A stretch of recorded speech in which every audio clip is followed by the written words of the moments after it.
भवग्नमभीष्टदोहम्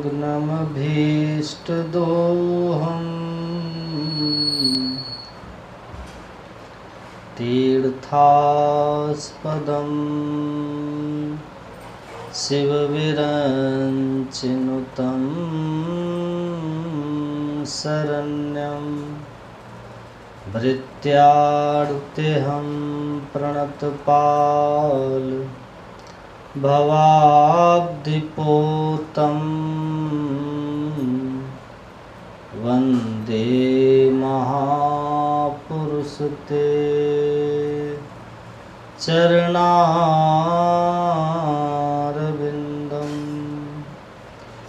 अखण्डमण्डलाकारं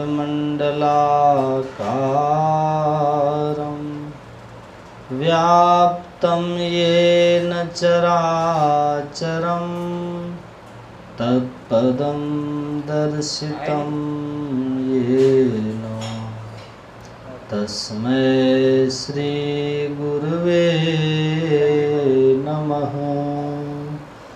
तस्मै श्रीगुरुवे नमः। नित्यशुद्धं निराभासं निराकारं निरञ्जनं नित्यबोधं चिदानन्दं गुरुं ब्रह्मं नमाम्यहम्। बोलिए प्रेम से श्री सद्गुरु महाराज की जय। श्री सद्गुरु महाराज की जय। श्री सद्गुरु महाराज की जय। श्री सद्गुरु महाराज। परमाराध्य संत सद्गुरु महाराज के युगल पाद पद्मों में कोटिशः नमन।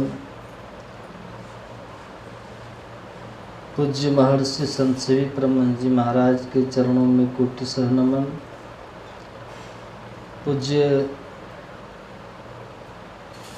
सतलोकवासिनी माता जी के चरणों में नमन। उपस्थित सत्संग प्रेमी महानुभावों, पूजनीय माताओं एवं भक्तिमती बहनों,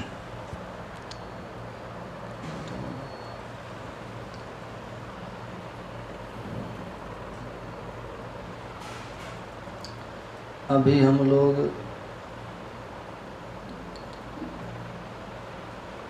पूज्य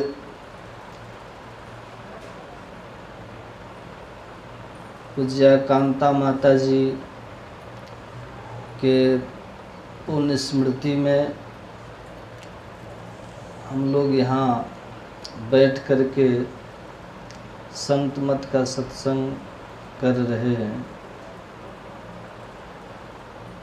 परमादरणीय श्रवण बाबू, उनके सुपुत्र, उनके परिवार के लोग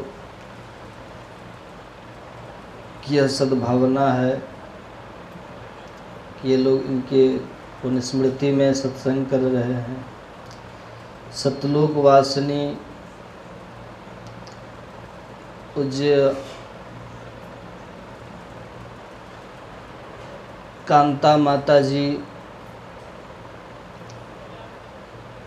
के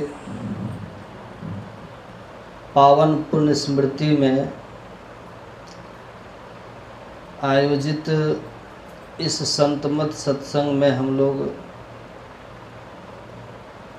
सद्गुरु महाराज की अहेतुकी कृपा से यहाँ पधारे हुए हैं और संत महापुरुषों के ज्ञान, सद्ग्रंथों के उपदेशों की व्याख्या सरल सरल भाषा और उदाहरणों द्वारा यहाँ सुनाया जाएगा।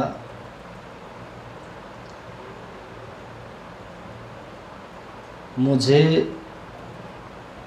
पूज्य कांता माता जी का बहुत ज़्यादा अनुभव उनका साधना संबंधित नहीं है, लेकिन जब मैं कुप्पा घाट आश्रम में रहता था तो वहाँ ध्यान साधना शिविर होता है नवंबर में, 1 नवंबर से 30 नवंबर। कुप्पा घाट आश्रम में बहुत सारे साधक लोग आते हैं। शुद्ध सद्गुरु महाराज के सब अनुयायी लोग आते हैं। 1 महीना तक ध्यान साधना शिविर होता है। तो मैं वहाँ पूज्य माता जी को कहा था कि आप आइए, जिसमें श्रवण जी भी उनके साथ, हमारे इनके पिताजी श्रवण बाबू भी आए थे। तो पूज्य माता जी के ज्ञान से वहाँ के साधु समाज के जो लोग थे बहुत प्रभावित हुए थे। और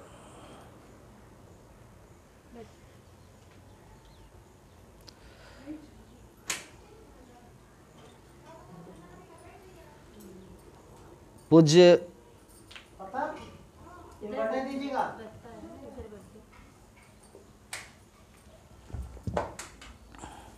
तो माता जी बहुत ही प्रसन्न हुई थी और बहुत बहुत हमें भी आशीर्वाद दी थी। उसके बाद वहाँ से आकर के ही 2-3 महीने के बाद पूज्य माता जी ने अपने पंचभौतिक शरीर का त्याग कर दिया था। तो मैं देखता था माता जी को कि या तो ये पढ़ती थी, अध्ययन करती रहती थी। अगर अध्ययन नहीं करती थी तो उनके ओठ कभी कभी हिलते थे, फिर शांत हो जाता था। तो मैं ओठ हिलने से अंदाज लगा लेता था कि गुरु मंत्र का ये जप करते रहती थी। तो जो हरदम जपोगे, कभू ना हटो में रहेगा, तो तुझे छेड़ेगा ना काल। ऐसे महान अपने जीवन को सफल और सार्थक करके गई। जिस हेतु जन्म मिला, मानव जन्म मिला, उस जीवन को इन्होंने सार्थक कर लिया। और